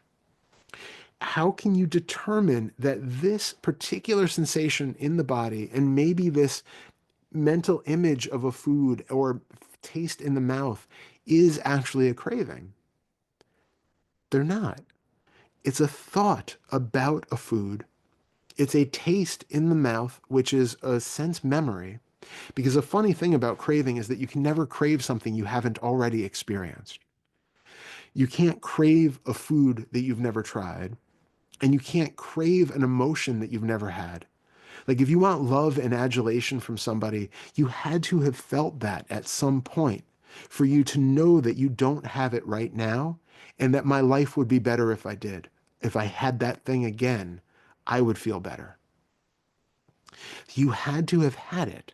And the crazy thing about that is that you can imagine it right now. If right now if you have ever had a blueberry pie, and I ask you right now to taste a blueberry pie and think about and imagine a blueberry pie, you can probably get a sense of that in your mouth. You can taste it a little bit. You can maybe even feel the texture of it. That is not a craving of it, but you have already just fulfilled its purpose. You have fulfilled the purpose of the craving because you have just delivered that flavor and that texture of blueberry pie in this moment. If you feel like you need love and adulation from somebody else, feel that sense of love and adulation in the body. Feel how it feels to receive love from somebody else, to feel admiration from somebody. Feel that warmth, that glow, that rising sensation. Feel that brilliance, that brightness of it, and recognize that you are feeling it now. you have given that to yourself. You don't need it from somebody else or from some other item. It is here, and it always has been. So just because you can imagine something and you can feel sensation in the body, it doesn't mean that is a craving that needs to be fulfilled. It is a passing thought, and it is a passing sensation in the body. That's it. So can you allow them to come, not take the bait and act on them, and just allow them to be? Again, we could have gone on for so long. Oh, yes. Okay, Tancha, I've heard that there's a message. I think it'd be a really good idea for you to come back. Yeah, this is going much longer than I thought. My first Yeah. trial run was like 2 hours for the whole thing. This is really expanded. Yeah, I think you should come back Okay. and do the last 5 Yeah, so pillars. do you want me to finish up with the 5th and then we do the top 5 another day? What do you think, Or Pernell? Q&A. do you want, Q&A now. What? Then the Okay. All right, we can do Q&A now and then do 5 through 10 the next time, if you like that. Yeah. All right, that Uh-huh. works. Okay, fantastic. Excellent. And you come back the 9th of March. Oh, well, thank you. I already have a date booked, so the 9th of March, apparently. So that's great. Thank you. Okay, so in that being said, let us open it up to Q&A, and let me stop sharing the screen then. And here's everybody. Sorry, it went much longer than expected. Tons of information. Yeah, we tend to do information dumps. Sorry about that if that's a... Oh, Kevin. Yeah, there's just kind of an interesting contrast here between the whole stream of I'm not the body in spiritual awakening, and then a relatively new stream, and I'm blanking on the name of it right now, but a lot of people in this group. Ich Where- dachte, du wirst es mir geben. Danke. I think Sophie needs to be muted. So there's a new stream where it is like I'm finding myself in the body for awakening, and it's can somebody help me out? Michael Leiden does it. He's certified in it. Okay. I'm not familiar. So realization process. The realization process, yeah. Judith Blackstone. Yeah. Blackstone, right. And it would just be interesting to mix the two or see if there's a deeper level of subtlety of awareness that comes from both, holding the paradox of awakening through the body and awakening through seeing through the body. Yeah. Just a comment. Yeah. Thank you. Yeah. I would be curious to learn more about that. I mean, we do a lot with the embodiment side of things. Again, like we have the retreat coming up that is just about that, because I think we're at a stage where I think it's really helpful to have a more holistic view of this whole thing. You know, we don't really know what awakening is. I think my overall kind of view is that there isn't one monolithic thing that is awakening that everybody experiences exactly the same way. I think there's a whole range of experiences that have certain similarities, and that there are ranges of practices that bring you to some of those experiences, and that some practices are more likely to bring you to certain of those awakening experiences than others. And I think it's really important that we acknowledge the fact that there is a body here. Even though we can do practices that dissolve the body, there is also a relative reality to the body too. And that's that kind of middle way of bringing it all together and having a holistic view where the mind, the body, the spiritual element of it is all worked with together from the same kind of, starting point, the same kind of foundational element. Yeah. Thanks. Yeah. Thank you. Any other questions or comments? Yay.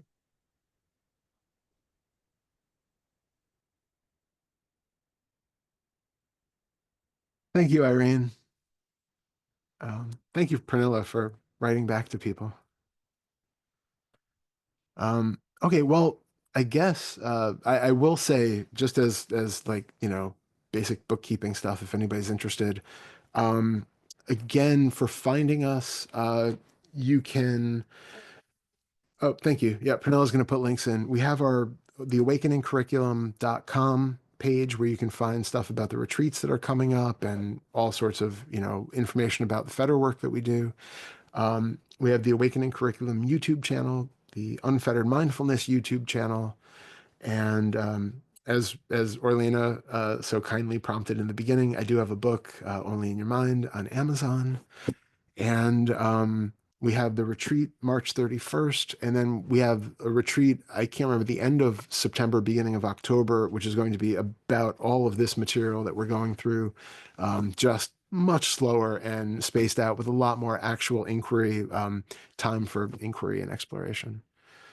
And we also have, a lot of you are here, but for those of you who aren't part of it, we have a Discord channel. There's about 300 people in it so far, and it is an amazing community of people who all support one another and ask questions and share, and you're more than welcome. Just send me an email at unfetteredmindfulness@gmail.com, and I will give you the link to Discord. Also, there is we have Zoom sessions roughly once a month now, where we, Pernilla and I, do it's inquiry group. So anybody can come ask questions and we answer questions. We used to have a Q&A that we've kind of discontinued for this year, but we are, you can write questions in on Discord, and we're going to actually start doing recorded Q&A videos where people can write in their questions, and then we're just going to answer them in a recorded format and put out the videos. So that's another option of getting to us directly. I do offer one-to-one sessions. Unfortunately, at the moment, they are completely booked for the year, I think. I don't think I have any openings for the rest of the year. But if you, again, send me an email, I will be happy to add you to my cancellation list and let you know if anything opens up.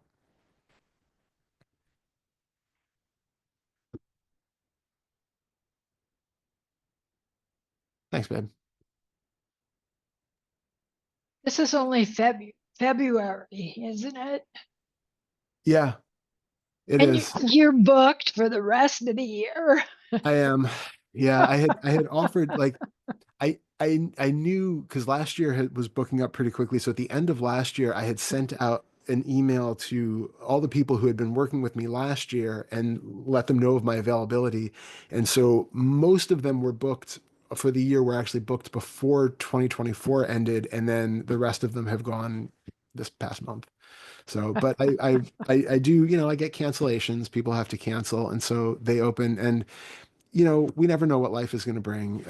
I might be able to open ones up here or there, but I can't make any guarantees for that. But if you're on the cancellation list, then at least I'll send it out. And Talk Yeah.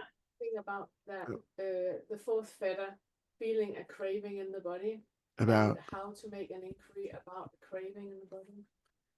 yeah. Because John he wrote, Sorry, Penella's asking me. John he wrote, I guess John asked a question she's fielding for me. I'm just thinking if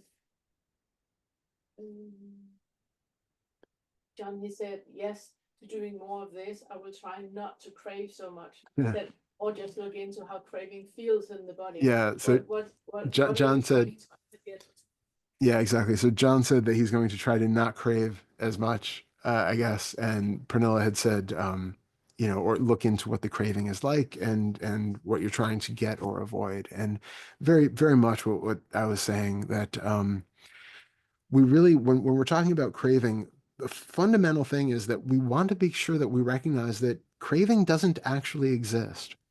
Just like with the self, we come into it sort of knowing the punchline before we do the work.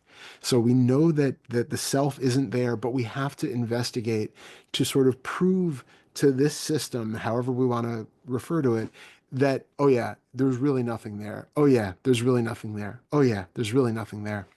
And when we do this sort of investigation with craving and aversion, we start off knowing the punchline ahead of time. Craving is not a real thing. It doesn't exist on its own. It is a concept. It is an idea that we have, a label that we have put on a variety of different sensations that show up in the body, and images and tastes and sounds that show up in this mental space. But we just want to become clear enough on that we can investigate, am I actually craving something? And there are those sort of two prongs to it. One is we can look into what am I trying to avoid by this? What is it distracting me from feeling? And can I go back to do the second fetter work of being able to be with and heal and hold all of those things that I feel like I can't, that I need to distract from by, eating a sandwich. But then also, uh, is this craving actually the thing that I think it is? We tend to create this idea that we have craving is like this, demonic force that comes in and just makes us do something against our will. That I didn't really want to eat the chocolate cake, but I had to, I couldn't resist it. It was just this force that came in. And we really want to see, what is that force? You have literally a flavor in the mouth. You have a mental image of it, and you have sensation in the body, which is some sort of a contraction, some sort of a magnetic, unsettled vibration feeling. That's the extent of that. There is nothing beyond that, which is this thing called craving. It's not a third party entity coming from outside to force you into doing something. But it's really important to just, take a moment. Like, you can even sit there. If you're craving cake, sit there with cake in front of you. Put your fork in it, hold it up to the mouth, and see, what is that pull that seems to be forcing this fork into the mouth. Is there really a pull there? Are you seeing images of it? Are you having a feeling in you that says, like, is there like a little child in there that's like, but I want it, I want more, give it to me? And like, if you put the cake back down and put it away, is there this little screaming toddler in there? Those are things to send you back to work with the second fetter to investigate those things. Okay, what is it about my like self-deprivation or lack of self-care or need for something else? Is that really a metaphor for love that I'm missing? Is that a metaphor for some other experience that I don't have right now? You don't have like a biological need for that chocolate cake in this moment, but it seems to be serving a purpose. And this is just your investigation to find out, what purpose does it seem to be serving? And again, completely with curiosity and love and compassion. We're not doing this with like an ascetic mind to like, I'm going to beat this craving out of me. I cannot want anything and have that, because that in itself is another form of this kind of delusional craving. If you come in with force, you are making it into something that it's not. You are making it real in a way that it is not real. And then the other part of that is recognizing that parallel universe aspect, where when you have that mental image and that assumption that I'm going to feel better when I have this cake, that is going to make my life better. Notice that you are comparing an idea of an imaginary future to a current present. And then again, it drops us back to, well, what is so uncomfortable now that I need to get away from this and I need to have that cake instead? So it's just that. It's that being present to, like, it's kind of like all roads lead back to being present in the body and seeing, is there something that feels uncomfortable? Is there some discomfort here? And can I remove that resistance to it? Can I remove the label that makes it seem uncomfortable and then just let it be? And that is at the core of so much of what we do. It is deceptively powerful. It is so simple, and yet we tend to resist doing it a lot. And there is such a um, uh, I don't want to use the word benefit, but it's like, there can really be gold on the other side of that. So it seems to me, if I go ahead and eat the cake, Yeah. then the next question for me is, did that cake give me what I thought it would? Yeah. Yeah, exactly. And does it ever? No, No, absolutely not. but I love that because it's a really solid point that, we're Yeah, not really doing this stuff to avoid any of these things. We're not exactly. demonizing chocolate cake or Yes, wine or anything else. It's not creating that hierarchy that, like, meditation and air are good, but everything else is somehow tainted and bad. It's just to realize, like, meditation can be just as unhealthy psychologically as heroin. People can really get on these, like, toxic cycles of doing anything. It has nothing to do with the actual substance or action. It's about the way that it's being used. Not that I'm saying it's good to use heroin or anything, but I'm saying, like, like there are probably some health consequences to that. But the point is that even healthy things can be used in damaging, toxic ways if we aren't aware of the reason why we're using them. perfect. So yeah. So I think it's just, yeah, I think this is probably the end for us, but just, welcoming everybody to remember to come back into this present moment. Like right now, feel what is in the body. Feel any little feelings of discomfort. You might have a tiny little friction someplace. You might have a little bit of itch. You might have a little bit of pressure, a little bit of fullness or density, a little bit of something that the mind could make into something more. And just see if you can bring it down to what is here with no resistance and no labels. Is there anything that needs to change or be different? And keep coming back to that throughout the day.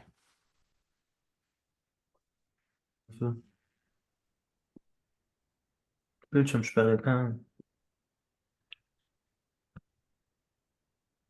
jetzt tut es aus. Ja.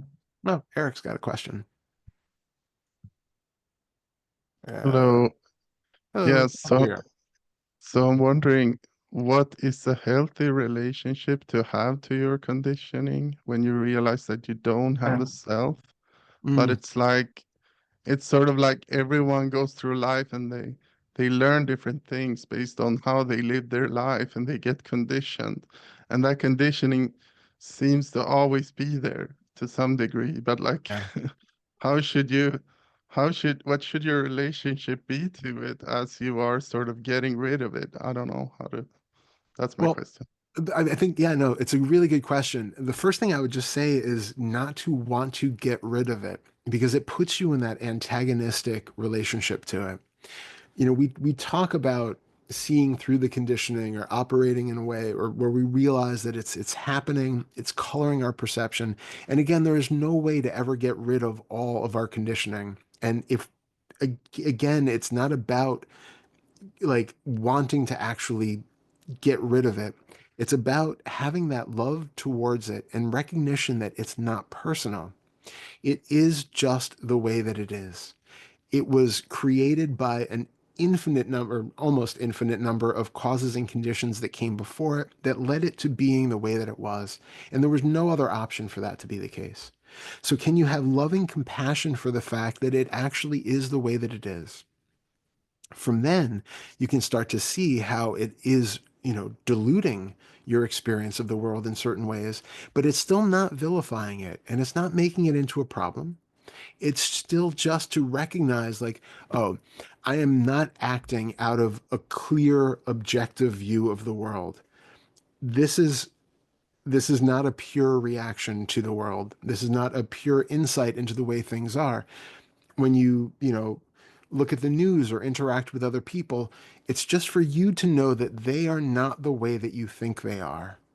That all of your initial assumptions and judgments are false in some way. There's some gradation of untruth to that. And it's just to recognize, okay, here it is again. I see you. Okay. We can have like even a humor about it. That's like, oh yeah, there's my perpetual lack of safety again.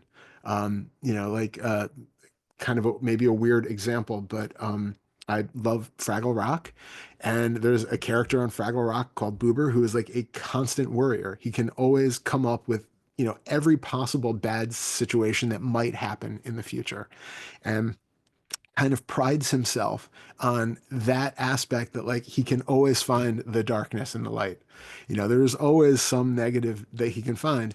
And if you're aware that that is your conditioning, then that's fine. You're just aware that that's your conditioning. You're a boober. It's fine. It's not a problem. Just becoming aware of that is what makes the difference, because most of us aren't. Most of us go about throughout the world believing that what I think is true, what I see is real. My take on the world is the way it is. And damn it, I am right. And everybody needs to like listen to me. This is that humility, like, oh, no, no, no. We're all just making this up. There's no place here to get caught onto.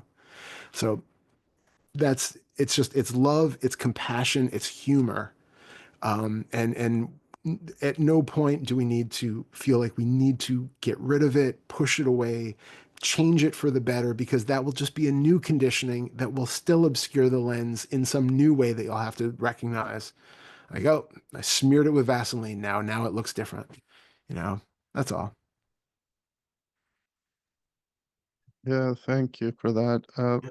So I'm wondering, because there's like this idea here in the community that you have a peace prison, and that is essentially the resistance is outside of it's your comfort zone. So when you wake up, you have a certain comfort zone, and then you should push outside the comfort zone if you wanna, face the resistance. And sometimes I feel like maybe I'm relating to the conditioning a little bit like, I don't know, like I'm just saying push forward and just be uncomfortable. Uh, and I don't know if that's always kind, but I feel like sometimes you have to do that too, to see what's there, because you don't really know what's there until you put yourself in a new situations. Because you can be aware of what's showing up in the moment, but you can't really predict what's going to show up when you try something new. I don't know. Yeah. Oh no, that is absolutely true. I mean, it is helpful. That's why I always say, like, monasteries are great up to a point, but there is such utility to being in the world where you have to interact with other people and pay taxes and drive cars and handle money and do all that stuff, because you will find things that never come up in a cloistered situation. So there is a healthy aspect to being in the world and experiencing things, but um, where I would maybe be a little bit concerned is that we don't want to feel like we are crossing boundaries with these things, where I am intentionally making myself feel comfortable beyond a point, because then you're just reinforcing, if you have some old traumas about these things in the past, you're reinforcing it. You're re-traumatizing yourself in a way that is just doing more damage than good. We want to be curious and compassionate at the same time. We want to be kind of investigative and honest about our experience. And yeah, like, doing these inquiries are going to be uncomfortable in some ways, because we're talking about getting in contact with emotions that we've been maybe deflecting from for decades, that there's so much here that hasn't been allowed to be seen and felt. And that in itself can be uncomfortable, but we do it not with a forceful hand where you have to do this now and you have to sit through it and grin and bear it, or just, suck it up.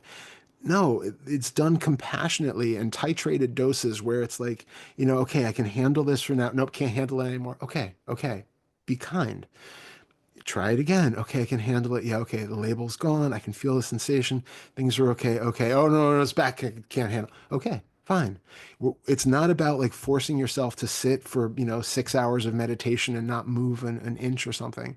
That's a completely different thing. And we take a very, compassionate, loving attitude towards all of these practices. You can Yeah, like Pernilla says, going up to the edge of the comfort zone, but you don't cross it. You know, you'll find that with with what's the word I'm looking for? Contact with it, experience with it. Still not the word I'm looking for, but the more you experience these things, they will, your comfort zone will continue moving. It will expand. You know, it's not like you're just going to stay in the same place, but you want to feel a little bit, but we're not pushing more than that. We're not forcing things. You still want to come from a very compassionate place. Thank you. Thank you.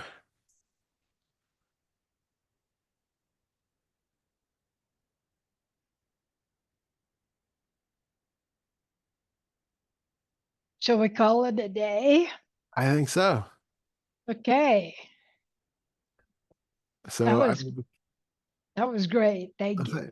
Thank you, Tancha. Thank you for having me, and thank you for having me twice. I wasn't expecting quick return, but there we go. I'm looking forward to it. Miracles happen. They do. Thank you, Tancha. Yeah. Thank you so much to everybody. So I will see you again on March 9th. That's March just a couple 9th. weeks away. Beautiful. Yeah. Thank you so much, everyone. So much love for you coming. And yeah. And thank you, Tancha, for having me. And yeah, really, really wonderful. Yeah. Yeah. Take care. Thank you, everyone. See you soon. Bye. Thank you so much. Bye. Bye.